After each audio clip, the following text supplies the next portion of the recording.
Hujan deras mengguyur desa kecil di kaki gunung itu. Angin kencang menerbangkan daun-daun, sementara suara petir bergemuruh seperti peringatan dari langit. Malam itu, seorang perempuan muda terbaring lemah di dalam gubuk kecil dengan tubuh berkeringat dingin. Warga desa yang berkumpul di luar hanya bisa berdoa, meskipun mereka sebenarnya diliputi kecemasan. Bayi yang akan lahir di tengah badai seperti ini dianggap sebagai pertanda buruk, setidaknya menurut kepercayaan turun-temurun mereka. Tak lama, tangisan bayi memecah malam yang mencekam. Di sudut gubuk, seorang dukun beranak tua tersenyum lega, tetapi wajahnya segera berubah muram ketika menatap ibu bayi itu. Nafas perempuan itu semakin lemah, dan dalam hitungan detik, ia pergi meninggalkan dunia ini. Warga desa yang mendengar kabar itu menggeleng-gelengkan kepala. Sial, gumam salah satu dari mereka. Bayi ini pembawa kesialan. Anak itu kemudian diberi nama Shiren, tetapi bukan dengan penuh kasih. Nama itu diambil seadanya, hanya sebagai formalitas. Sejak hari pertama kehidupannya, Shiren dianggap sebagai anak yang dikutuk. Penduduk desa menatapnya dengan rasa takut dan waspada, seolah kehadirannya bisa mendatangkan malapetaka kapan saja. Bahkan ayahnya sendiri tak sanggup menatap wajah mungil itu. Dengan hati berat, ia menyerahkan Shiren kepada seorang guru tua yang tinggal di gunung untuk diasuh. Guru tua itu, meski menerima Shiren, tidak sepenuhnya meyakini tahayul desa. Ia membesarkan Shiren dengan cara sederhana, mengajarinya membaca, menulis, dan beberapa keterampilan bertahan hidup. Namun, jauh di lubuk hatinya, ia tetap merasakan beban dari pandangan masyarakat tentang anak itu. Shiren tumbuh menjadi anak yang pendiam, sering menghabiskan waktu sendirian di hutan, berbicara pada hewan-hewan kecil atau menatap bintang di malam hari. Meskipun diperlakukan seperti beban, Shiren memiliki hati yang lembut. Ia senang membantu guru tua itu menanam sayuran atau mencari kayu bakar di hutan. Namun, setiap kali ia mencoba mendekati penduduk desa yang datang ke gunung, mereka selalu menghindarinya dengan wajah ketakutan. "Jangan terlalu dekat dengan anak itu," bisik salah satu penduduk kepada anaknya suatu hari. Dia membawa nasib buruk. Shiren hanya diam, tetapi hatinya terluka. Suatu malam, badai kembali mengguncang desa. Hujan deras disertai kilat dan gemuruh membuat penduduk desa berlindung di dalam rumah masing-masing. Di gubuk kecil di atas gunung, Shiren duduk sendirian di sudut ruangan. Guru tuanya yang biasanya tenang tampak gelisah, berjalan mondar-mandir sambil menggumamkan sesuatu yang tidak dimengerti Shiren. Lalu, tanpa peringatan, guru itu memintanya untuk berkemas. "Shiren," suara guru tua itu terdengar berat. "Kau harus pergi. Malam ini juga." Shiren tertegun. Ia tidak mengerti apa yang terjadi, tetapi ia tahu dari sorot mata gurunya bahwa ini adalah perintah yang tidak bisa ditolak. Tanpa banyak bertanya, ia mengambil baju-bajunya yang sudah kumal dan memasukkannya ke dalam kantong kain. Hatinya kacau, tetapi ia tetap menurut. Di tengah hujan deras, guru tua itu mengantar Shiren ke jalan setapak yang menuju desa. "Maafkan aku," katanya dengan nada penuh penyesalan. "Aku tidak bisa lagi menjagamu. Orang-orang akan mencelakaiku jika kau tetap tinggal di sini." Shiren menatap mata gurunya dengan air mata menggenang. Ia ingin bertanya, tetapi kata-kata itu tertahan di tenggorokannya. Akhirnya, ia hanya mengangguk perlahan. Dengan langkah berat, Shiren berjalan menuruni gunung. Hujan membasahi tubuh kecilnya yang gemetar kedinginan. Setiap kilatan petir menerangi jalan setapak yang licin dan curam. Shiren menggigit bibirnya, berusaha menahan air mata. Ia tahu dirinya tidak diinginkan, tetapi malam itu ia merasakan perasaan yang jauh lebih menyakitkan. Ia benar-benar sendirian di dunia ini. Saat ia sampai di ujung jalan setapak, Shiren berhenti. Ia menoleh ke belakang, melihat bayangan samar gubuk yang dulu ia anggap sebagai rumah. Dalam hati, ia berjanji kepada dirinya sendiri, suatu hari, ia akan membuktikan bahwa dirinya bukan pembawa sial. Tidak ada badai yang bisa menghancurkan tekad kecil itu. Dengan langkah kecil, ia melanjutkan perjalanannya ke dunia yang tidak ia kenal, tanpa tahu bahwa malam itu adalah awal dari takdir yang luar biasa. Shiren melangkah lunglai menembus hujan. Jalan setapak yang licin hampir membuatnya terjatuh beberapa kali, tetapi ia terus bergerak maju. Angin malam menggigit kulitnya yang basah kuyup, namun rasa dingin itu tak seberapa dibandingkan rasa kosong di hatinya. Dalam kegelapan, ia hanya bisa mengandalkan cahaya kilat untuk menerangi jalannya. Tidak ada tujuan, tidak ada harapan, hanya langkah kecil yang terus ia ayunkan. Setelah berjam-jam berjalan, Shiren mulai merasa lelah. Tubuhnya yang kecil tak lagi mampu melawan rasa dingin dan kantuk yang mendera. Di tepi hutan, ia menemukan sebatang pohon besar dengan akar yang membentuk ruang kecil, cukup untuk berlindung sementara. Ia duduk meringkuk di bawah akar itu, menggigil sambil memeluk lutut. Mata kecilnya perlahan terpejam, meski suara gemuruh masih terus membahana di sekitarnya. Pagi datang dengan sinar matahari yang menyelusup di sela-sela dedaunan. Hujan telah reda, tetapi tubuh Shiren terasa kaku akibat malam yang berat. Dengan perlahan, ia bangkit dan melanjutkan perjalanan tanpa tahu kemana arah yang harus dituju. Hutan itu begitu lebat, dengan suara burung dan hewan liar yang terdengar di kejauhan. Namun, tiba-tiba telinganya menangkap suara lain, suara rintihan lemah yang tak jauh dari tempatnya berdiri. Penasaran, Shiren mendekati sumber suara itu. Di balik semak-semak, ia menemukan seorang nenek tua tergeletak di tanah. Tubuh nenek itu berlumuran lumpur, dan wajahnya menunjukkan kesakitan. Shiren terkejut, tetapi nalurinya untuk menolong lebih kuat daripada rasa takutnya. "Nenek, apa yang terjadi?" tanyanya dengan suara lembut, tetapi nenek itu hanya mengerang pelan, tampak terlalu lemah untuk menjawab. Tanpa berpikir panjang, Shiren berusaha membantu nenek itu berdiri. Meski tubuhnya kecil dan tenaganya terbatas, ia memapah nenek itu sejauh yang ia mampu, mencari tempat yang aman. Setelah beberapa waktu, ia menemukan sebuah pondok kecil yang tampaknya ditinggalkan pemiliknya. Dengan susah payah, Shiren membawa nenek itu masuk dan merebahkannya di lantai kayu yang dingin. Shiren segera mencari sesuatu untuk menghangatkan nenek itu. Ia menemukan beberapa kain tua di sudut pondok dan membungkus tubuh nenek itu dengan hati-hati. Kemudian, ia keluar mencari air dari aliran sungai kecil yang tak jauh dari situ. Meski dirinya sendiri kelelahan, ia terus berusaha memastikan nenek itu bisa bertahan. Hatinya yang lembut tidak bisa membiarkan seseorang menderita di depan matanya. Beberapa jam berlalu sebelum nenek itu membuka mata. Pandangannya yang kabur perlahan menjadi jelas, dan ia melihat seorang anak kecil duduk di dekatnya dengan wajah penuh kecemasan. "Kau, siapa?" tanya nenek itu dengan suara serak. Shiren tersenyum kecil. "Namaku Shiren, Nek. Aku menemukan nenek di hutan tadi malam. Apakah nenek baik-baik saja sekarang?" Nenek itu menatap Shiren dengan tatapan penuh rasa terima kasih. Meski tubuhnya masih lemah, ia bisa merasakan ketulusan dari gadis kecil itu.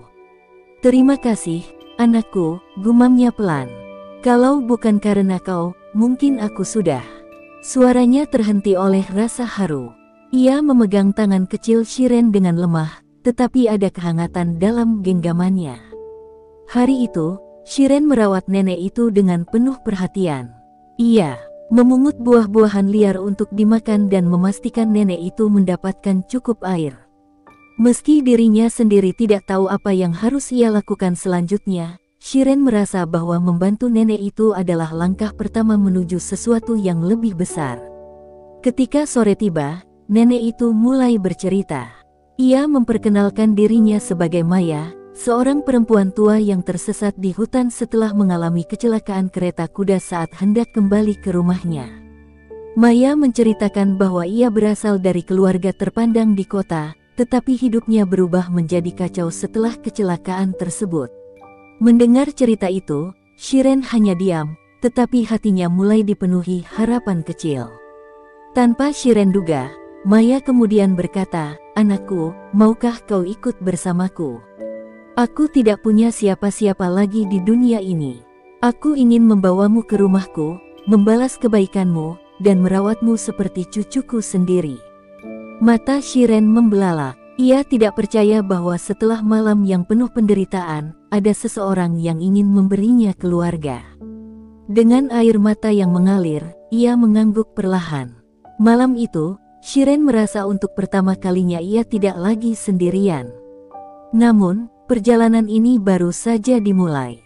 Shiren tidak tahu bahwa keputusan untuk mengikuti Maya akan membawanya ke dalam dunia yang penuh dengan rahasia, kekayaan, dan bahaya yang jauh lebih besar daripada yang pernah ia bayangkan. Pagi itu, Maya dan Shiren akhirnya tiba di sebuah rumah megah di pinggiran kota. Mata Shiren membulat saat melihat bangunan besar dengan gerbang besi tinggi dan taman luas yang tampak seperti lukisan. Jalan menuju rumah itu dipenuhi pohon-pohon yang rindang, memberikan suasana yang teduh tetapi sekaligus misterius. Jantung Shiren berdebar, tak pernah terbayang dalam hidupnya akan melihat tempat sebesar dan semewah ini. Ketika mereka melewati gerbang, beberapa pelayan datang berlari menyambut Maya dengan ekspresi lega. "Nyonya Maya, kami sangat khawatir," seru salah satu pelayan. Tetapi ekspresi mereka berubah ketika mata mereka jatuh pada Shiren. Gadis kecil itu merasakan tatapan penuh keraguan dan ketidakpercayaan. Namun, Maya hanya mengangkat tangannya, memberi isyarat agar mereka tidak berkata apa-apa. "Siapkan kamar untuk anak ini," katanya tegas. "Dia sekarang bagian dari keluarga kita." Shiren merasa canggung ketika diajak masuk ke dalam rumah. Dindingnya dihiasi lukisan-lukisan besar dan lampu gantung kristal yang berkilauan di langit-langit. Setiap sudut ruangan tampak mewah, tetapi juga dingin, seolah tidak benar-benar terasa seperti rumah. Di tengah kekaguman itu, Shiren mendengar suara roda yang berderit pelan. Ia menoleh dan melihat seorang pria duduk di kursi roda, menatapnya dengan pandangan tajam. Pria itu adalah Ashvin, anak Maya yang kini lumpuh akibat kecelakaan bertahun-tahun lalu. Wajahnya tampan, tetapi sorot matanya penuh kelelahan dan kecurigaan. "Ibu," katanya dengan suara dingin, "siapa anak ini?" Maya tersenyum lembut, tetapi ada nada tegas dalam suaranya. "Dia adalah gadis kecil yang menyelamatkan hidupku. Mulai sekarang, dia akan tinggal di sini." Ashvin memandang Shiren lagi, kali ini dengan lebih lama, tetapi tidak berkata apa-apa. Hari-hari pertama di rumah besar itu tidak mudah bagi Shiren. Para pelayan memandangnya dengan sikap dingin, dan Ashvin hampir selalu mengabaikannya. Meski begitu, Maya selalu memastikan Shiren merasa diterima. Wanita tua itu sering mengajaknya makan bersama di taman atau membacakan cerita di malam hari. Bagi Shiren, Maya adalah satu-satunya alasan ia merasa tidak sepenuhnya asing di tempat itu. Namun, Shiren segera menyadari bahwa ada sesuatu yang tidak beres di rumah besar itu. Ia sering mendengar bisikan-bisikan di balik pintu tertutup, suara langkah kaki yang tiba-tiba menghilang, atau melihat bayangan seseorang yang tidak ia kenal.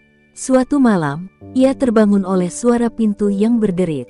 Dengan hati-hati, ia keluar dari kamarnya dan mengikuti suara itu, hanya untuk menemukan seorang pelayan memasuki ruangan yang tampak seperti kantor pribadi Ashvin.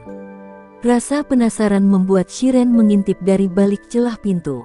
Ia melihat pelayan itu menyerahkan sebuah amplop kepada Ashvin, yang kemudian membuka isinya dengan wajah tegang. Shiren tidak bisa melihat isi amplop itu, tetapi ia mendengar Ashvin berkata dengan nada marah, "Kita harus segera menyelesaikan ini sebelum ibu tahu." Kata-kata itu membuat Shiren semakin penasaran, tetapi ia tahu lebih baik untuk kembali ke kamarnya sebelum ketahuan. Keesokan harinya, Shiren mencoba mengabaikan apa yang dilihatnya, tetapi pikirannya terus dihantui oleh apa yang mungkin terjadi di balik pintu-pintu tertutup itu. Maya yang biasanya ceria juga mulai terlihat murung, meskipun ia berusaha menyembunyikannya dari Shiren.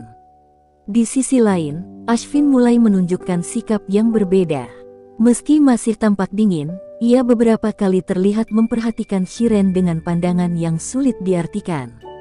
Pada suatu sore, ketika Shiren sedang bermain di taman, Ashvin memanggilnya. Ia jarang sekali berbicara dengan Shiren, jadi panggilan itu membuat gadis kecil itu gugup. "Shiren," katanya, "kenapa kau bersedia membantu ibu di hutan itu? Kau tidak mengenalnya, tetapi kau tetap menolongnya." Shiren menunduk sejenak, lalu menjawab pelan, "Karena aku tahu rasanya tidak punya siapa-siapa. Aku hanya ingin membantu." Jawaban itu membuat Ashvin terdiam, seolah kata-kata gadis kecil itu menyentuh sesuatu yang dalam di hatinya. Namun, sebelum percakapan itu berlanjut, salah satu pelayan datang terburu-buru. "Tuan Ashvin," katanya dengan suara panik, "mereka telah tiba." Ashvin mengerutkan kening, lalu memutar kursi rodanya menuju rumah tanpa berkata apa-apa lagi. Shiren yang ditinggalkan di taman hanya bisa bertanya-tanya siapa yang dimaksud dengan mereka. Malam itu, suara langkah kaki dan percakapan tegang terdengar di seluruh rumah. Shiren mengintip dari balik tangga, melihat beberapa pria berjas hitam berbicara dengan Ashvin di ruang tamu.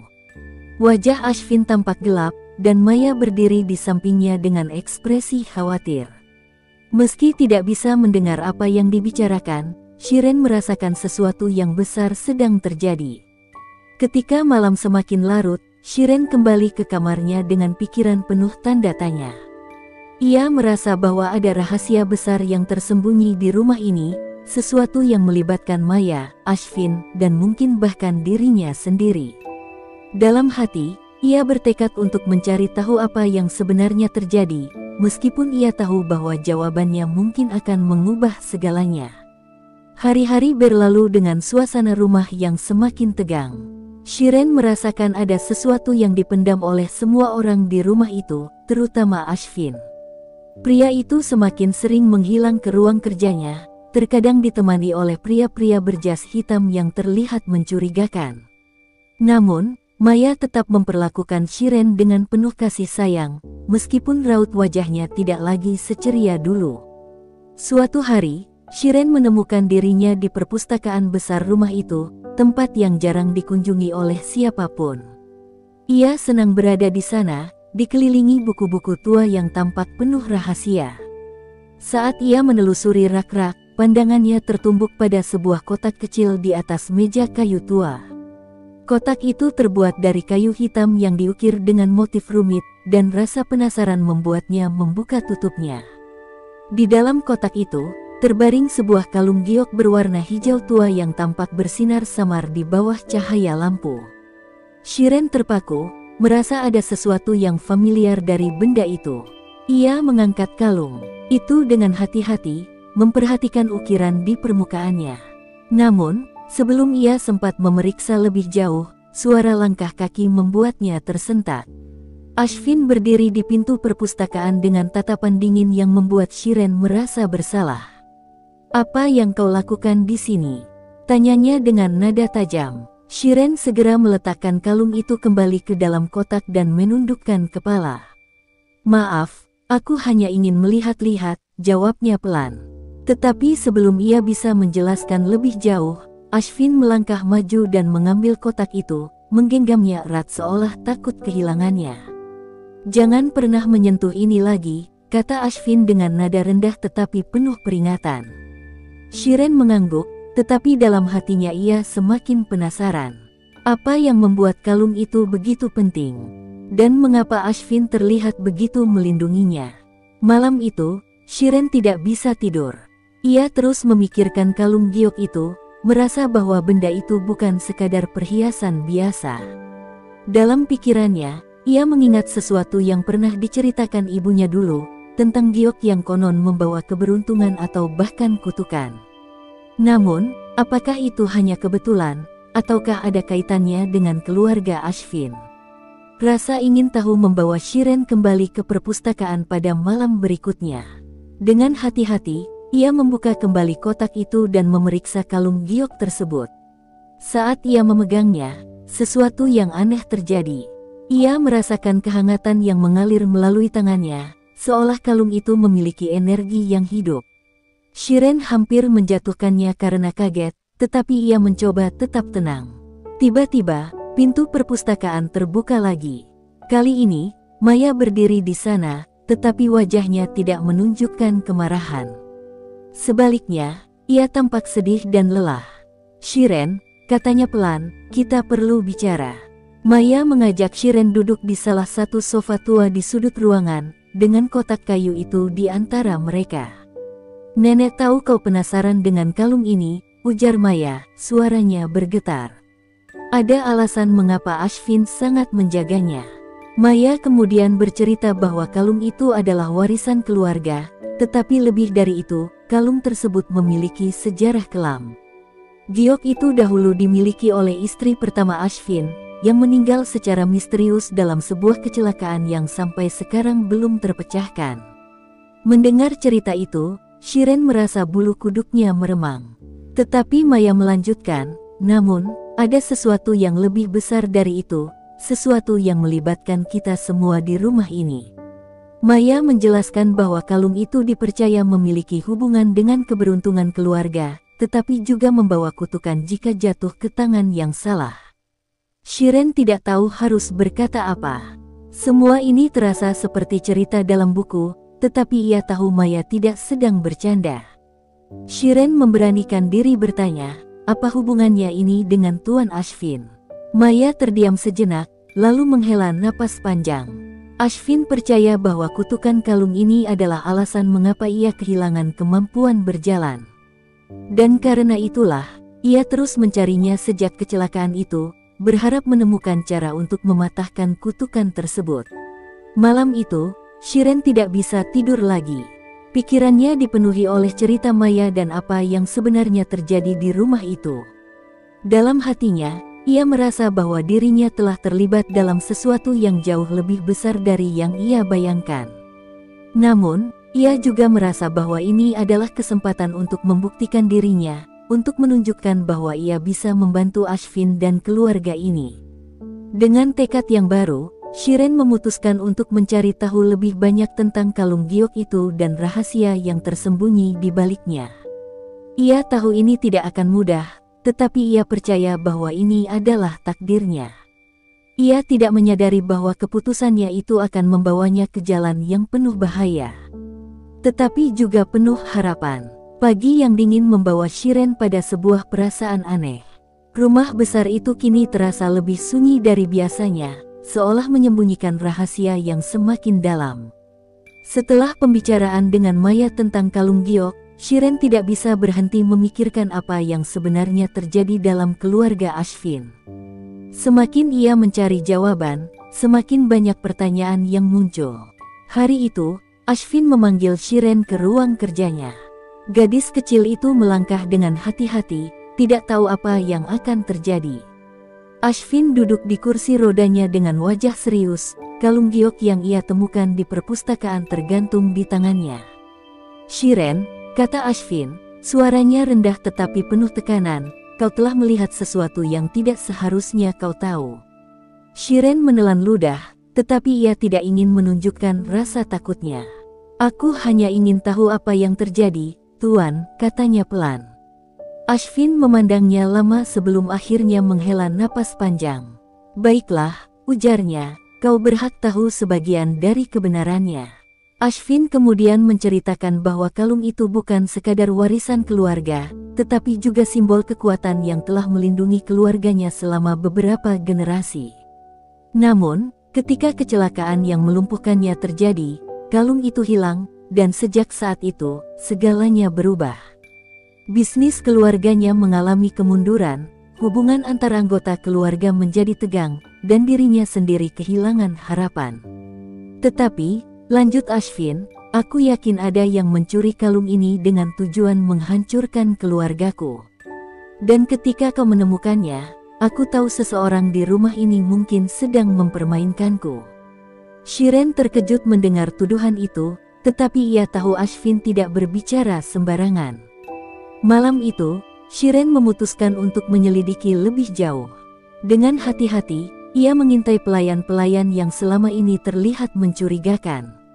Salah satunya adalah pria tinggi dengan wajah keras bernama Darian, kepala pelayan yang selalu tampak gelisah setiap kali melihat Ashvin. Shiren mengikuti Darian ke gudang tua di belakang rumah, di mana ia mendengar percakapan rahasia antara Darian dan seorang pria asing. "Kita harus memastikan dia tidak pernah bisa menggunakan kalung itu lagi," kata Darian dengan nada tegas. Pria asing itu mengangguk sambil menyerahkan sebuah botol kecil berisi cairan merah. "Pastikan ini bekerja," ujarnya. Shiren terdiam di balik pintu, berusaha menahan napas agar tidak ketahuan. Namun, rasa takutnya bercampur dengan keberanian yang mendesak dalam hatinya. Setelah Darian pergi, Shiren mengendap-endap masuk ke gudang itu. Ia melihat botol cairan yang ditinggalkan di meja dan mencoba membawanya tanpa suara. Namun, tiba-tiba suara langkah kaki terdengar dari belakang, dan ia berbalik dengan cepat. Darian berdiri di sana, tatapannya penuh kemarahan. "Apa yang kau lakukan di sini?" bentaknya. Shiren tidak punya waktu untuk menjawab. Ia berlari sekuat tenaga, membawa botol itu ke kamar Maya. Ia yakin wanita tua itu akan tahu apa yang harus dilakukan. Ketika Maya melihat botol tersebut, wajahnya langsung pucat. "Ini racun," bisik Maya dengan nada gemetar. Mereka berencana mencelakai Ashvin. Tanpa membuang waktu, Maya dan Shiren segera menemui Ashvin. Di ruang kerjanya, Ashvin terkejut mendengar penjelasan mereka. Wajahnya yang biasanya dingin kini dipenuhi kemarahan. "Aku sudah curiga ada pengkhianat di rumah ini," katanya. "Tetapi aku tidak pernah menyangka mereka akan sejauh ini." Ashvin memutuskan untuk memanggil orang-orang kepercayaannya dan mulai menyelidiki siapa saja yang terlibat. Sementara itu, Shiren terus membantu Maya menyusun rencana untuk melindungi Ashvin. Namun, dalam hati kecilnya, Shiren merasa ini lebih dari sekadar ancaman terhadap Ashvin. Ia yakin ada sesuatu yang lebih gelap di balik semua ini, sesuatu yang mungkin melibatkan masa lalunya sendiri. Beberapa hari kemudian, Shiren menemukan catatan tua di salah satu laci di perpustakaan. Catatan itu berisi peta dan tulisan tangan yang sulit dibaca, tetapi salah satu bagian menarik perhatiannya. Kalung giok membawa harapan bagi yang tulus, tetapi kehancuran bagi yang tamak. Shiren merasa ada pesan tersembunyi di balik kata-kata itu, dan ia tahu ini mungkin menjadi kunci untuk menyelesaikan misteri di rumah besar itu. Namun, sebelum ia sempat memberitahukan temuannya kepada Maya atau Ashvin, sesuatu yang mengejutkan terjadi. Salah satu pelayan menemukan Shiren sedang memegang catatan itu dan segera melaporkannya kepada Darian. Tak lama kemudian, Shiren diculik oleh Darian dan disekap di ruang bawah tanah rumah. Di ruang gelap itu, Shiren tidak menyerah. Ia bertekad untuk melawan dan mencari jalan keluar. Dengan menggunakan kepintarannya, ia menemukan cara untuk melarikan diri dan membawa catatan tersebut kepada Maya. Tetapi, sebelum ia berhasil keluar, Darian muncul di hadapannya, membawa pisau yang berkilat di bawah cahaya lilin. "Anak kecil sepertimu tidak tahu apa-apa," kata Darian dingin. Shiren berdiri dengan gemetar, tetapi matanya memancarkan keberanian yang luar biasa. "Aku mungkin kecil," jawabnya, "tapi aku tahu kau salah. Dan aku tidak akan membiarkanmu menyakiti mereka." Pertarungan antara Darian dan Shiren menjadi puncak ketegangan malam itu. Dengan keberanian yang luar biasa, Shiren berhasil kabur dan membawa rahasia besar di tangannya. Ia tahu, perjuangan ini baru saja dimulai, tetapi ia percaya bahwa ia akan menemukan kebenaran di balik kutukan kalung giok dan membawa kebahagiaan kembali ke keluarga Ashvin. Pagi itu, Shiren terbangun dengan tubuh penuh luka setelah malam menegangkan di ruang bawah tanah. Meski tubuhnya terasa lemah, tekadnya tetap kuat. Ia membawa catatan tua yang berhasil ia selamatkan kepada Maya. Dengan napas tersengal, ia menyerahkan lembaran itu. "Nenek harus membaca ini," katanya, suaranya bergetar namun penuh keyakinan. Maya segera memeriksa catatan tersebut. Wajahnya berubah pucat begitu ia melihat isi tulisan itu. "Ini bukan hanya tentang kalung giok," ucap Maya dengan nada cemas. Catatan ini menjelaskan bahwa ada rahasia keluarga Ashvin yang telah lama disembunyikan. Dan jika rahasia ini terungkap, semua yang kita miliki bisa hancur. Shiren mendengarkan dengan seksama. Maya menjelaskan bahwa leluhur Ashvin pernah membuat perjanjian gelap dengan seorang dukun untuk mendapatkan kekayaan dan kejayaan. Kalung giok itu adalah bagian dari perjanjian tersebut, menjadi simbol yang mengikat keberuntungan keluarga mereka. Namun, perjanjian itu memiliki konsekuensi. Jika kalung jatuh ke tangan yang salah, kutukan akan menghancurkan keluarga secara perlahan. Maya mencurigai Darian sebagai dalang dari semua kekacauan ini. Dia mungkin bekerja untuk seseorang yang ingin merebut kalung itu, katanya dengan suara rendah. Tetapi Shiren merasa ada lebih dari sekadar perebutan kalung. Ia merasakan ada seseorang di dalam rumah ini yang menyembunyikan niat jahat. Sementara itu, Ashvin mulai menunjukkan perubahan. Setelah mengetahui ancaman terhadap hidupnya, ia menjadi lebih waspada dan tegas. Ia memanggil para pengawal pribadinya untuk meningkatkan keamanan di rumah. Namun, di balik sikap tegasnya, Shiren melihat rasa takut yang mendalam. Ia tahu Ashvin bukan hanya takut kehilangan hartanya, tetapi juga keluarganya. Suatu malam, saat semua penghuni rumah tertidur, suara langkah kaki menggema di koridor. Shiren yang tidak bisa tidur mendengar suara itu dan memutuskan untuk mengikutinya.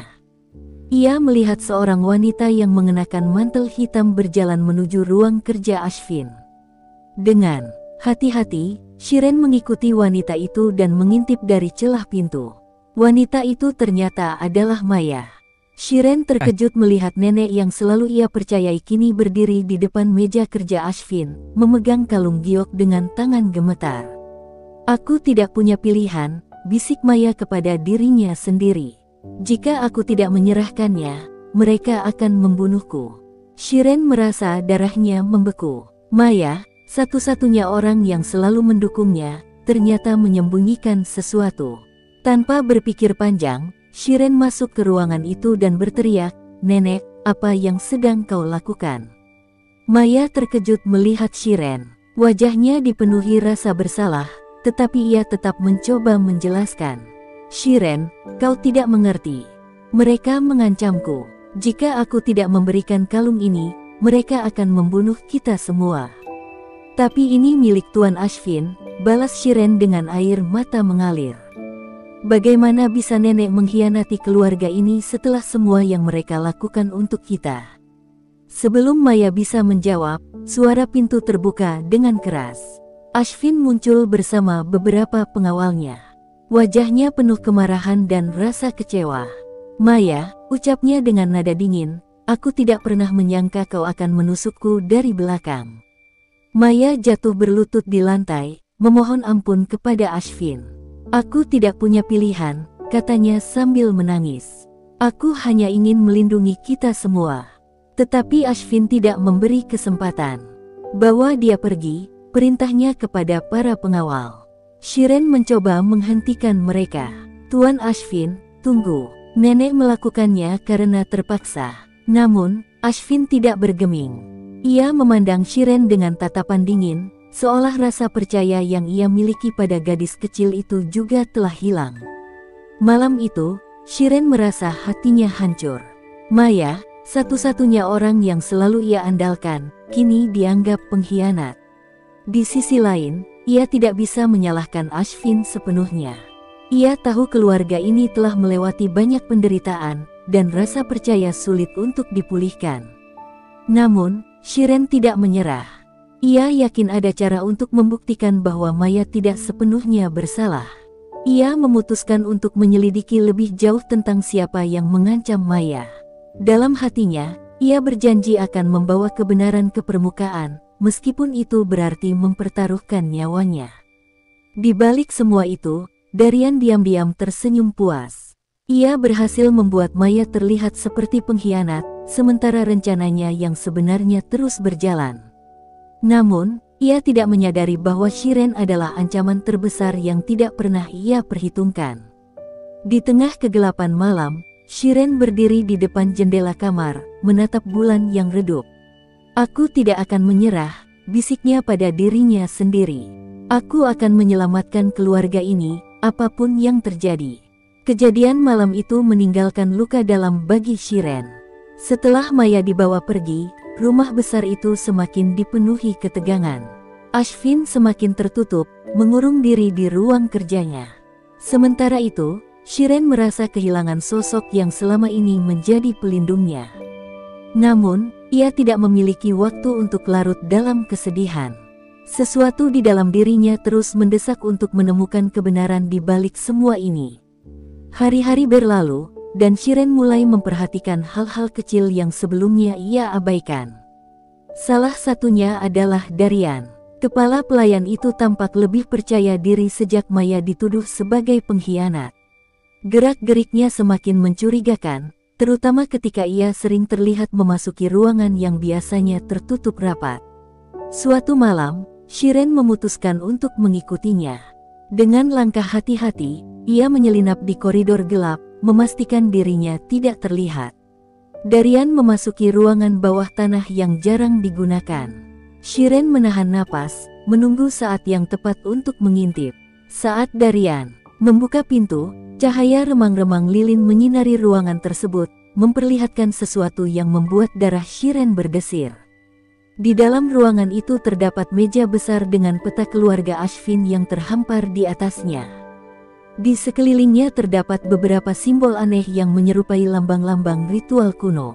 Shiren melihat Darian berbicara dengan seseorang melalui perangkat komunikasi yang tampak canggih, sesuatu yang jarang terlihat di rumah itu.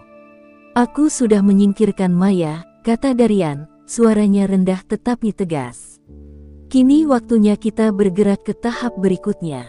Aku hanya butuh satu lagi kalung itu. Setelah itu, semuanya akan berakhir." Shiren merasa jantungnya berdetak kencang.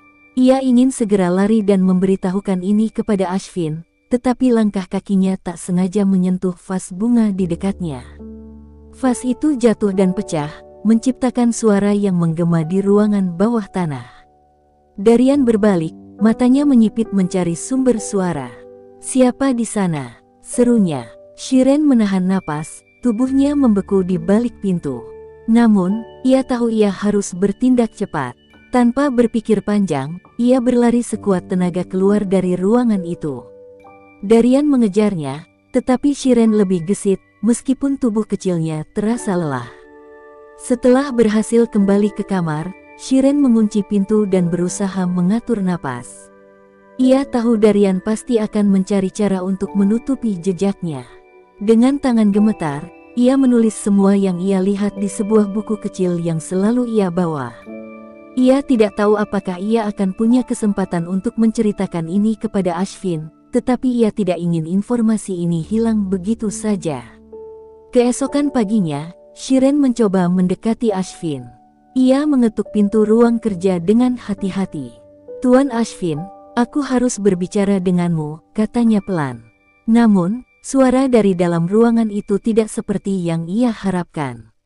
"Aku sedang tidak ingin diganggu," jawab Ashvin dengan nada dingin. Shiren merasa kecewa, tetapi ia tidak menyerah. Ia menyelipkan catatan kecil di bawah pintu, berharap Ashvin akan membacanya nanti. Di dalam catatan itu, ia menuliskan semua yang ia lihat di ruangan bawah tanah.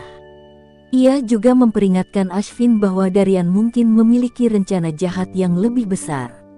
Namun, harapan Shiren hancur ketika beberapa jam kemudian, Darian muncul di kamarnya. Pria itu membawa catatan kecil yang ia tulis. Wajahnya penuh kemarahan. "Kau pikir bisa mengadu domba aku dengan Tuan Ashvin?" bentak Darian. "Kau hanya seorang anak kecil. Tidak ada yang akan percaya padamu." Shiren merasa takut, tetapi ia tidak menunjukkan kelemahannya. "Aku tahu apa yang aku lihat," katanya tegas. "Dan aku akan memastikan Tuan Ashvin tahu siapa dirimu sebenarnya." Darian mendekat, tatapannya semakin mengancam. "Kalau begitu, aku harus memastikan kau tidak berbicara lagi," katanya dingin. Sebelum Shiren bisa melawan, Darian memanggil dua orang anak buahnya yang langsung menyeret Shiren keluar dari kamarnya.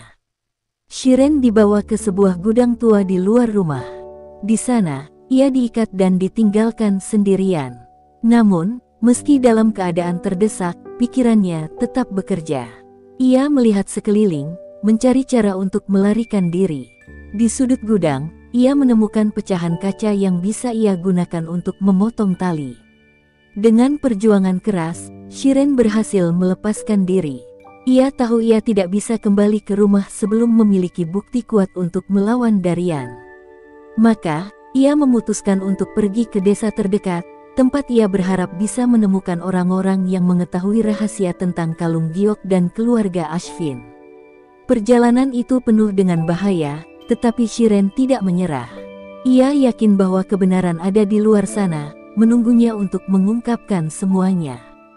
Di tengah perjalanan, ia bertemu seorang pria tua yang tampaknya mengenal simbol-simbol yang ia lihat di ruangan bawah tanah. Pria itu memberitahunya bahwa simbol-simbol tersebut adalah bagian dari ritual kuno yang digunakan untuk menghancurkan keberuntungan seseorang. Kalung giok itu adalah pelindung, kata pria itu. Jika jatuh ke tangan yang salah, seluruh keluarga akan terkutuk. Shiren merasa lega karena akhirnya menemukan petunjuk baru. Namun, ia tahu waktu semakin sempit. Darian pasti sedang mencari cara untuk mempercepat rencananya, dan jika ia tidak kembali tepat waktu, semuanya akan terlambat. Dengan hati yang penuh keberanian, Shiren bersumpah akan membawa kebenaran ke rumah itu, meskipun harus menghadapi bahaya yang lebih besar.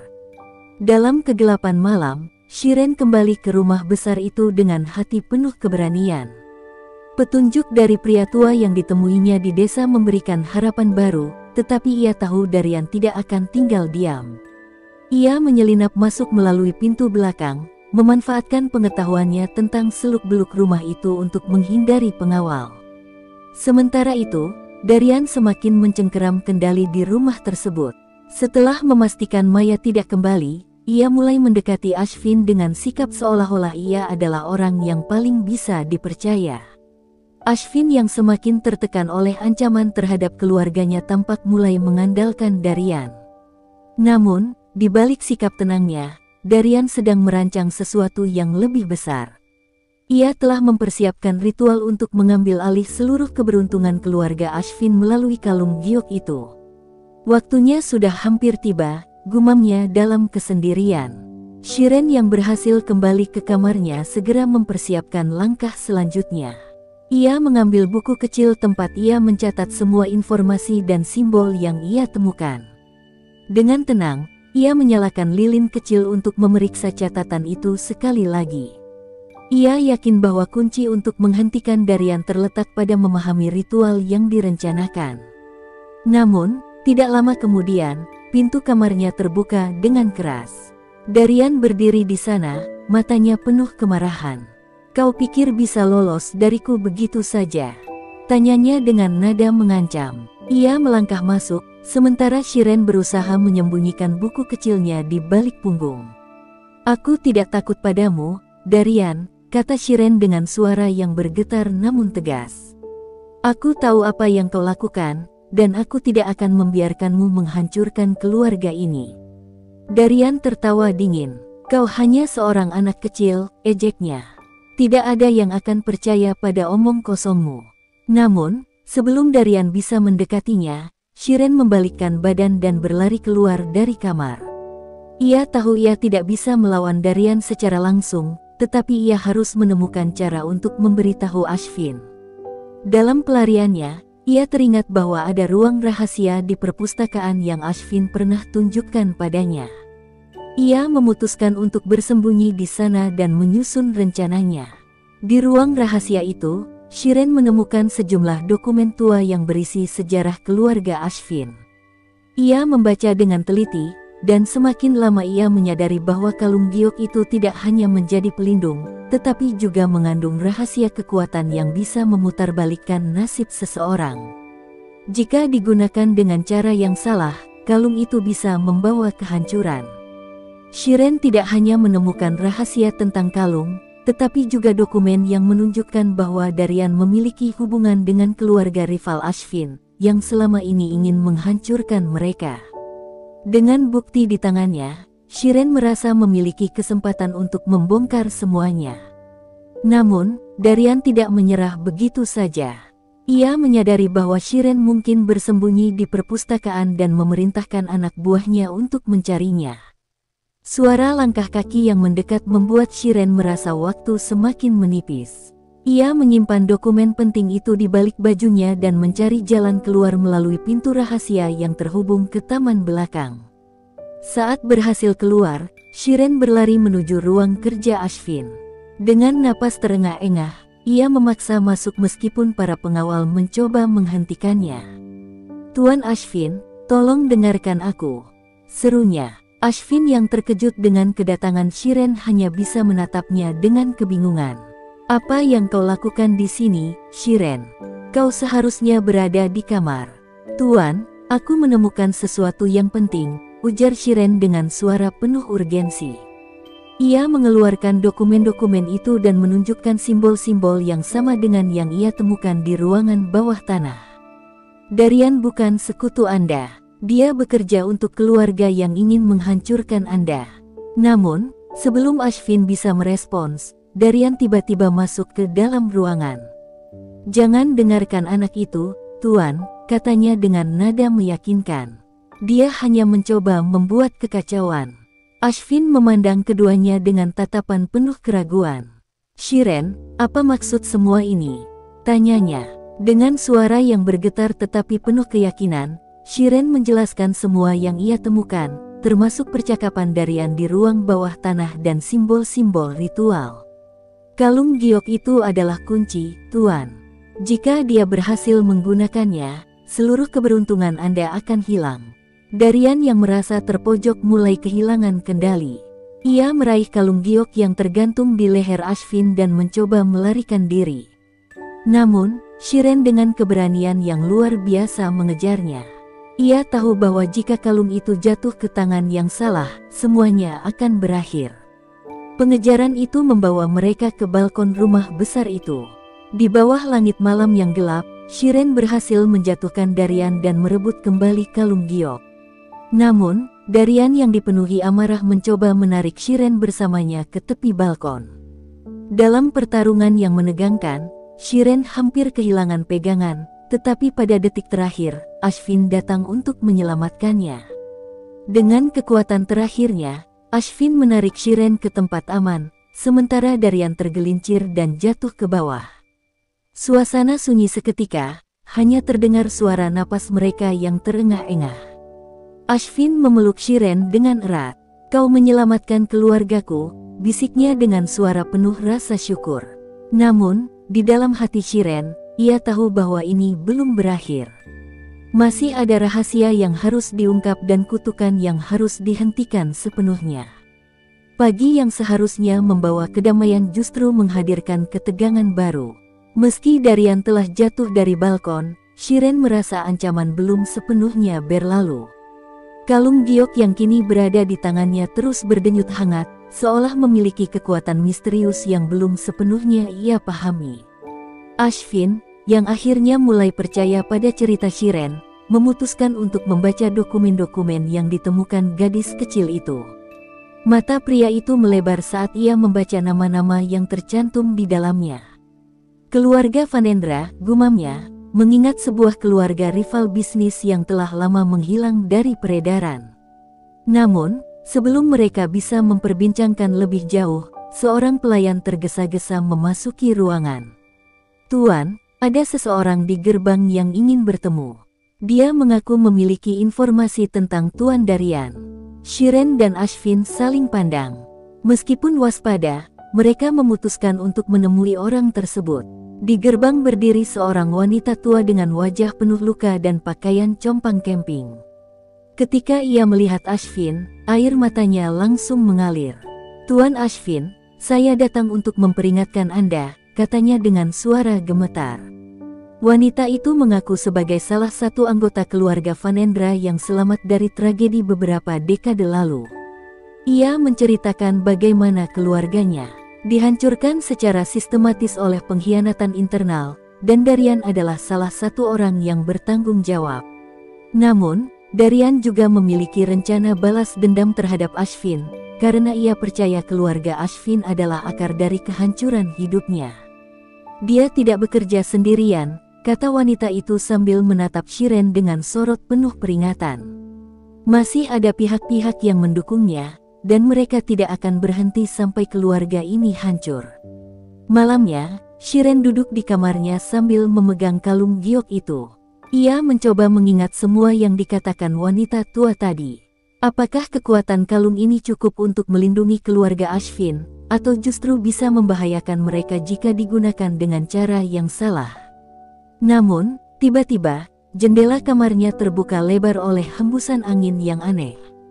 Shiren mendapati sebuah amplop kecil tergeletak di lantai. Dengan hati-hati, ia membuka amplop itu dan menemukan secarik kertas dengan pesan singkat, "Kalung itu milikku. Kembalikan atau bayar harganya." Jantung Shiren berdegup kencang. Ia berlari menuju ruang kerja Ashvin untuk menunjukkan surat itu. Namun, sebelum ia bisa sampai, lampu rumah besar itu tiba-tiba padam. Kegelapan menyelimuti setiap sudut, hanya terdengar suara langkah kaki yang mendekat. "Tuan Ashvin!" teriak Shiren, berusaha menemukan jalannya. Di tengah kekacauan, tangan seseorang mencengkeramnya dari belakang. Ia berusaha melawan, tetapi kekuatan orang itu terlalu besar. Shiren diseret keluar rumah, dan sebelum ia menyadari apa yang terjadi, ia berada di dalam sebuah mobil yang melaju cepat. Ketika Shiren membuka matanya, ia sudah berada di sebuah ruangan gelap dengan hanya satu lilin menyala di sudut. Di hadapannya berdiri seorang pria yang mengenakan jubah hitam. Matanya tajam dan penuh kebencian. "Jadi, kau yang telah merebut kalung itu," katanya dengan suara rendah tetapi mengancam. Pria itu memperkenalkan dirinya sebagai Ananta, pemimpin sekte yang selama ini bekerja sama dengan Darian. Ia menjelaskan bahwa kalung giok itu adalah artefak kuno yang memiliki kekuatan untuk mengalihkan keberuntungan. "Dengan kalung itu, aku bisa mengambil alih semua yang dimiliki keluarga Ashvin," katanya sambil mendekati Shiren. "Dan kau hanya penghalang kecil yang harus disingkirkan." Namun, Shiren tidak menyerah begitu saja. Dengan keberanian yang luar biasa, ia menghadapi Ananta. "Kalung ini bukan milikmu, dan aku tidak akan membiarkanmu menyakiti keluarga Ashvin," serunya. Ananta tertawa dingin. "Kau pikir seorang anak kecil bisa melawanku?" Dengan sebuah gerakan cepat, ia mencoba merebut kalung itu dari tangan Shiren. Namun, saat ia menyentuhnya, sesuatu yang tidak terduga terjadi. Kalung itu memancarkan cahaya terang yang menyilaukan, memaksa Ananta mundur dengan jeritan kesakitan. Cahaya itu tampaknya mengenali Shiren sebagai pemiliknya yang sah. Ananta, yang terluka oleh kekuatan kalung itu, memerintahkan anak buahnya untuk menangkap Shiren. Tetapi cahaya dari kalung itu membentuk semacam pelindung, membuat siapapun yang mencoba mendekati Shiren terpental mundur. Di tengah kekacauan itu, Shiren menyadari bahwa kekuatan kalung ini bukan hanya tentang keberuntungan, tetapi juga tentang perlindungan. Dengan kepercayaan diri yang baru, ia melarikan diri dari tempat itu, membawa kalung tersebut bersamanya. Ketika Shiren akhirnya kembali ke rumah, ia menceritakan semua yang terjadi kepada Ashvin. Pria itu terkejut sekaligus kagum pada keberanian gadis kecil itu. "Kau adalah penyelamat keluarga ini, Shiren," katanya dengan suara penuh emosi. Namun, Shiren tahu bahwa perjuangan mereka belum selesai. Ananta dan para pengikutnya masih di luar sana, menunggu kesempatan untuk merebut kalung itu kembali. Dan kali ini, Shiren bersumpah akan melindungi keluarga Ashvin dengan seluruh keberanian dan kecerdasannya, apapun yang terjadi. Malam itu terasa lebih berat daripada sebelumnya. Shiren duduk di ruang kerja Ashvin, menatap kalung giok yang kini menjadi pusat segalanya. Meski kalung itu kini tampak tenang, cahaya yang dipancarkannya masih terasa mengalir di udara, seolah mengingatkan Shiren akan ancaman yang terus mengintai. Sementara itu, Ashvin berjalan mondar-mandir, wajahnya penuh kerisauan. "Apa yang akan kita lakukan, Shiren? Mereka tidak akan berhenti sampai kalung itu jatuh ke tangan mereka."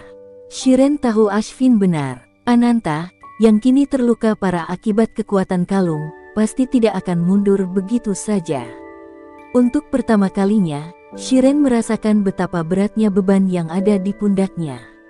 Selama ini, ia hanya berjuang untuk menyelamatkan ayahnya dan keluarganya, tetapi kini ia harus melawan sebuah kekuatan yang jauh lebih besar dari dirinya.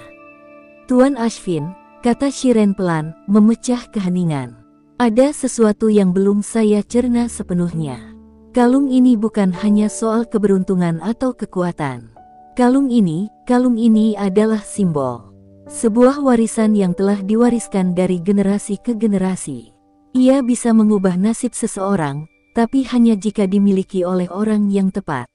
Ashvin menatapnya dengan bingung. Apa maksudmu? Shiren menarik napas dalam-dalam, lalu menjelaskan apa yang baru saja ia temukan di buku-buku tua yang ia baca selama berhari-hari. Kalung ini bukan milik sembarang orang. Hanya mereka yang memiliki darah keluarga yang terikat erat dengan sejarah panjang keluarga Vanendra yang dapat menggunakannya sepenuhnya. Dan saya menemukan bahwa saya adalah bagian dari garis keturunan itu. Kata-kata Shiren mengguncang Ashvin. Kau anak dari keluarga itu. Shiren mengangguk, meskipun air mata mulai mengalir di pipinya. Saya tidak tahu banyak tentang keluarga saya. Tapi saya tahu bahwa kalung ini adalah kunci untuk mengakhiri semua ini, Tuan Ashvin. Kita harus pergi ke tempat asal kalung ini, tempat di mana semuanya bermula. Namun, sebelum mereka bisa menyusun rencana lebih lanjut, suara langkah kaki terdengar mendekat. Shiren dan Ashvin berpaling, dan di depan pintu muncul Maya. Wanita itu tampak ketakutan, matanya berkaca-kaca. Tuan Ashvin. Shiren, suaranya gemetar. Mereka datang. Shiren segera berdiri, merasa darahnya berdesir cepat. Siapa yang datang? Maya. Maya menggigit bibirnya. Ananta dan pasukannya. Mereka tahu kalung itu berada di sini. Mereka tidak akan membiarkan kalian pergi begitu saja. Waktu terasa semakin sempit. Ashvin menatap Shiren, sebuah keputusan besar tergambar di wajahnya. Kita tidak bisa tinggal di sini lebih lama lagi. Kita harus pergi sekarang. Dengan cepat, mereka mengemas beberapa barang penting dan bergegas keluar rumah. Di luar, angin malam berhembus kencang, menambah ketegangan yang menggelayuti hati mereka. Shiren merasa kalung giok itu semakin berat di lehernya, seolah-olah menyadari betapa besar tanggung jawab yang ia emban. Mereka menuju ke hutan yang terletak jauh di belakang rumah. Di tempat itu, menurut catatan yang ditemukan Shiren, terdapat kuil kuno yang dianggap sebagai tempat asal kalung tersebut. Namun, perjalanan mereka tidaklah mudah. Setiap langkah yang mereka ambil selalu dihantui bayang-bayang para pengikut Ananta yang semakin mendekat. Setibanya di hutan, mereka bertemu dengan seorang wanita tua yang mengenali kalung itu. Kalian sudah sampai di tempat yang benar, kata wanita itu dengan suara tenang, meskipun di matanya ada kelelahan yang mendalam. Kalung itu tidak hanya membawa kekuatan, tetapi juga pengorbanan. Untuk mengakhirinya, kalian harus menghadapinya di sini.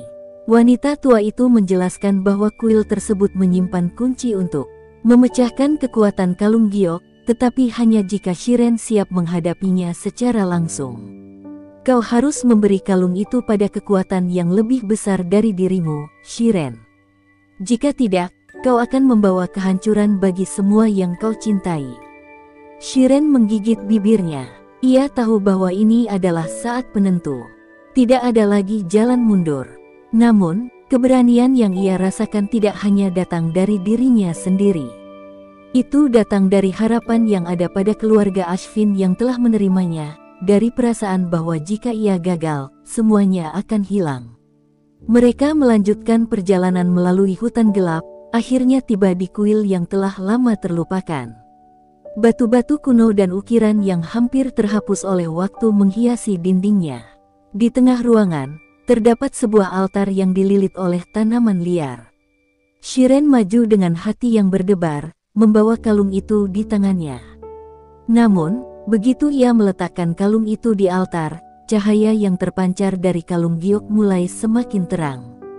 Shiren merasakan sebuah kekuatan yang luar biasa menyelimuti dirinya, memaksanya untuk berlutut. Suara gemuruh terdengar dari dalam bumi, seolah-olah dunia ini akan terbelah.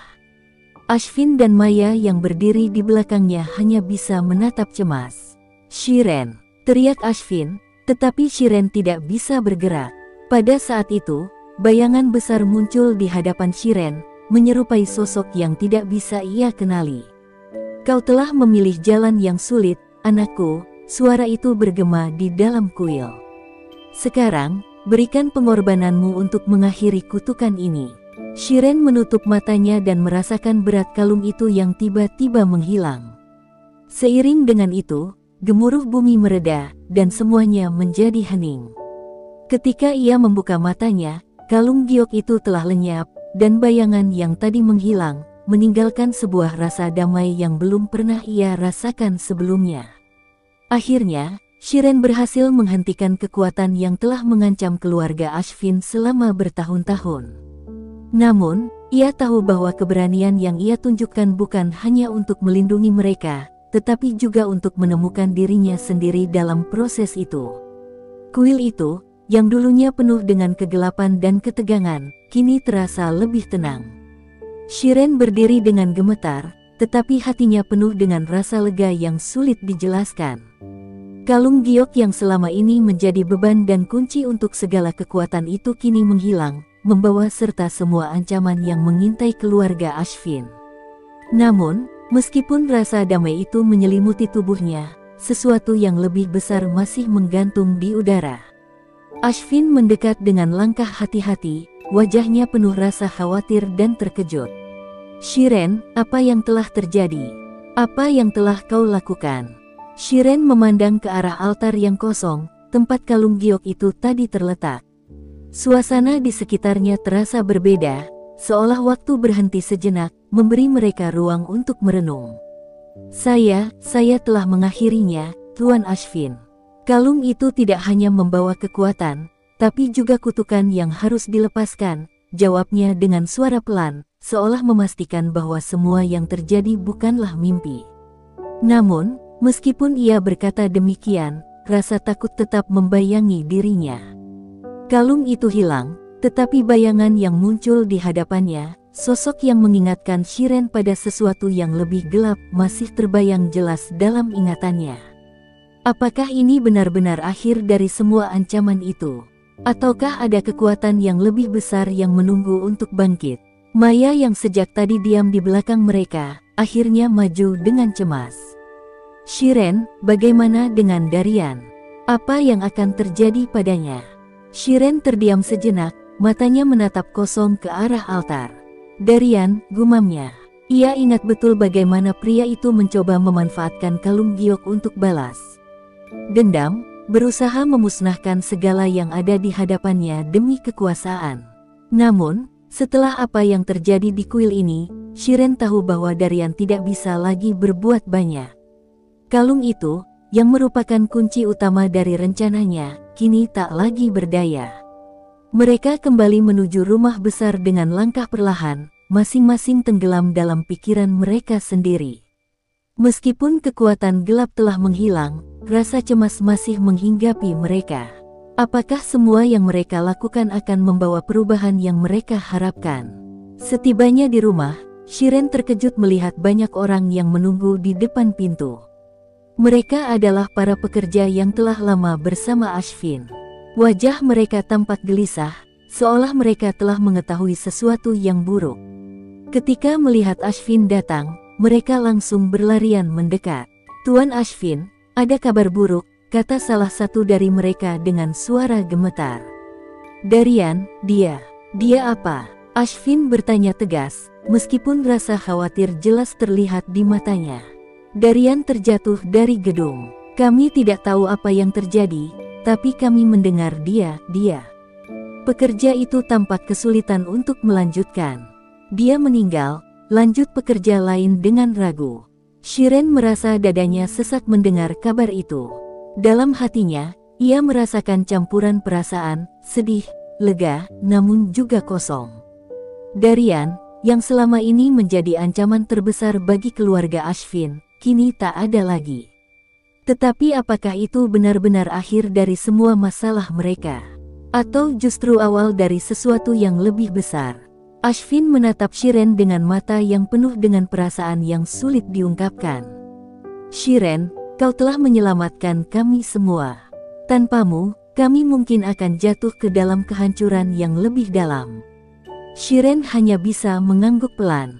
Tuan Ashvin, saya hanya melakukan apa yang harus dilakukan. Saya tidak bisa membiarkan orang jahat merusak keluarga ini lagi. Namun, meskipun Ashvin dan keluarga mereka akhirnya merasa bebas dari bayang-bayang ancaman Darian, Shiren tahu bahwa perjalanan mereka belum selesai. Di balik semua peristiwa ini, masih ada pertanyaan yang belum terjawab tentang Kalung Giok, tentang garis keturunan keluarga Vanendra yang kini terungkap, dan tentang masa depan yang menanti mereka. Malam itu, Shiren duduk sendirian di kamarnya, memandang keluar jendela yang terbuka lebar. Angin malam berhembus lembut, seolah menenangkan jiwa yang gelisah. Namun, di balik kedamaian itu, hatinya tetap dipenuhi pertanyaan. Apakah keberuntungan yang datang bersama Kalung Giok itu akan membawa kebahagiaan yang sejati? Atau malah membawa petaka yang lebih besar? Ketika matanya mulai terpejam, ia mendengar suara langkah kaki mendekat. Pintu kamarnya perlahan terbuka, dan Ashvin muncul dengan ekspresi serius. Shiren, aku perlu berbicara denganmu. Shiren menatapnya dengan cemas. Ada apa, Tuan Ashvin? Ini bukan akhir dari perjalanan kita, kata Ashvin pelan. Ada hal-hal yang lebih besar yang sedang menunggu kita. Aku merasa ini belum selesai. Mungkin, kita harus mencari jawaban lebih dalam tentang kalung itu. Siapa yang benar-benar menciptakannya? Dan apa yang sebenarnya tersembunyi dalam sejarah keluarga Vanendra? Shiren menatapnya, hatinya mulai berdebar lagi. Ia tahu bahwa meskipun ancaman terbesar telah hilang, mereka masih harus menghadapi kenyataan yang lebih rumit dan penuh misteri. Apa yang harus kita lakukan? Ashvin tersenyum tipis. Kita akan mencari jawaban, Shiren. Kita tidak bisa membiarkan rahasia itu tetap terkubur. Kita harus menghadapinya, apapun yang terjadi. Shiren mengangguk, merasa bahwa dalam dirinya ada kekuatan yang baru terlahir. Jika perjalanan ini belum selesai, maka ia akan siap menghadapi apapun yang datang. Pagi datang dengan kabut tipis yang menyelimuti lembah.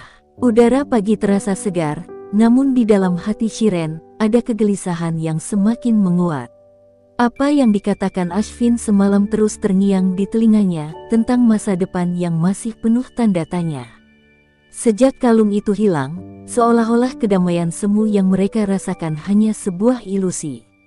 Semua yang mereka alami hanya persiapan untuk menghadapi sesuatu yang lebih besar, sesuatu yang mungkin belum bisa mereka pahami sepenuhnya. Shiren berjalan menuju taman yang berada di belakang rumah besar.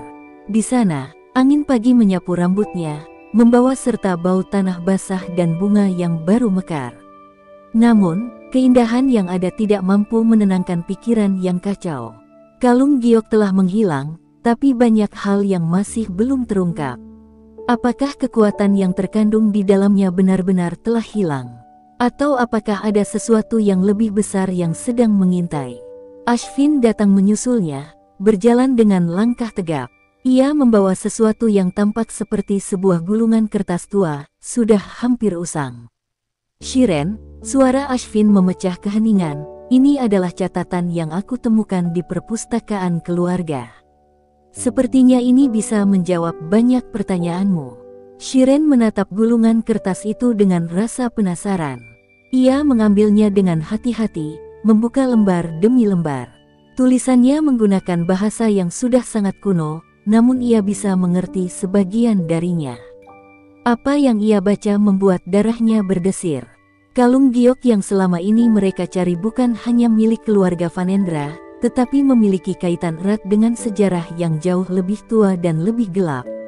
Kalung ini bukan sekadar simbol kekuatan, ujar Ashvin, melihat ekspresi terkejut di wajah Shiren. Dulu, kalung ini adalah kunci untuk membuka pintu gerbang dunia yang berbeda. Dunia yang penuh dengan kekuatan yang tak bisa dipahami manusia biasa. Dulu, hanya mereka yang memiliki darah tertentu yang bisa mengaksesnya. Dan itu berarti kita berdua terikat dengan takdir yang lebih besar. Shiren menatap Ashvin dengan penuh pertanyaan. Takdir yang lebih besar, Ashvin mengangguk. Ya, Kalung giok itu bukan hanya membawa kekuatan fisik atau keberuntungan. Ia menghubungkan dunia ini dengan kekuatan yang jauh lebih kuat, dan hanya mereka yang memiliki darah keluarga yang benar-benar bisa mengendalikannya. Shiren merasakan hatinya berdebar. Ia merasa seperti baru saja menemukan bagian dari dirinya yang selama ini hilang. Jadi, kalung itu mungkin bukan milikku. Ashvin diam sejenak, lalu menggelengkan kepala. Bukan, kalung itu adalah milik keluargamu. Keluarga Vanendra.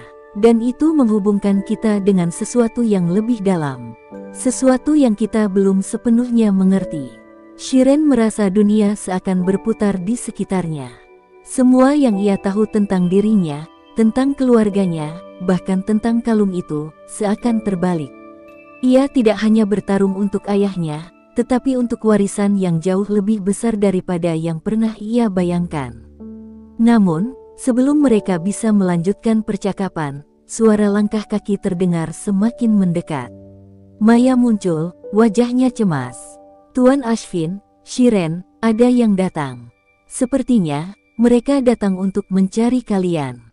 Apa? Ashvin terkejut. Siapa yang datang? Mereka, Maya terdiam, lalu menatap Shiren dengan tatapan penuh kebingungan.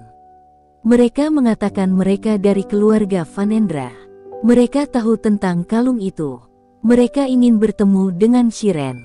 Shiren merasakan ketegangan yang meliputi dirinya. Apakah ini akhirnya? Apakah saatnya sudah tiba untuk menghadapi kenyataan bahwa ia memang bagian dari keluarga yang jauh lebih besar, yang selama ini tersembunyi? Dengan hati yang penuh kecemasan, mereka berjalan menuju ruang tamu, di mana dua orang tampak berdiri menunggu. Seorang pria tua dan seorang wanita muda, keduanya mengenakan pakaian tradisional yang mencolok, menandakan bahwa mereka adalah bagian dari keluarga bangsawan yang telah lama hilang dari dunia luar. Shiren Vanendra, tanya pria tua itu dengan suara dalam. Shiren mengangguk pelan. Ya, saya Shiren. Apa yang kalian inginkan? Pria tua itu mengamati Shiren dengan tatapan tajam, seolah sedang menilai seluruh keberadaannya. Kami datang untuk menuntut hak kami, katanya dengan suara rendah dan tegas. Kamu adalah keturunan langsung dari keluarga Vanendra. Kalung itu adalah warisan keluarga kami, dan sekarang saatnya kamu menerima tugas yang sebenarnya. Shiren merasa darahnya seperti beku. Tugas apa yang kalian maksud? Wanita muda itu maju selangkah, wajahnya serius namun ada kegelisahan di matanya. Tugas yang berhubungan dengan kekuatan yang terkandung dalam kalung giok itu. Kekuatan yang bisa mengubah dunia. Ashvin berdiri di samping Shiren, melindunginya dengan sikap yang penuh kewaspadaan. Apa yang sebenarnya kalian inginkan? Kalian datang terlalu terlambat. Kalung itu sudah hilang. Pria tua itu tersenyum tipis. Kalung itu mungkin sudah hilang, tetapi kekuatannya masih ada. Dan tugasmu, Shiren, adalah untuk mewarisinya, bukan hanya sebagai keturunan, tapi sebagai penjaga keseimbangan dunia ini. Dunia kita, dunia yang kau anggap biasa, dan dunia lain yang tak pernah kau ketahui sebelumnya. Kamu adalah satu-satunya yang bisa mencegah kekuatan itu jatuh ke tangan yang salah. Shiren merasa dunia seakan runtuh di sekelilingnya. Apa yang dimaksud dengan dunia lain? Dan mengapa hanya ia yang bisa melindungi keseimbangan itu? Dengan segala pertanyaan yang membingungkan dan beban yang semakin berat, Shiren tahu bahwa perjalanan ini belum selesai. Bahkan, mungkin ini baru saja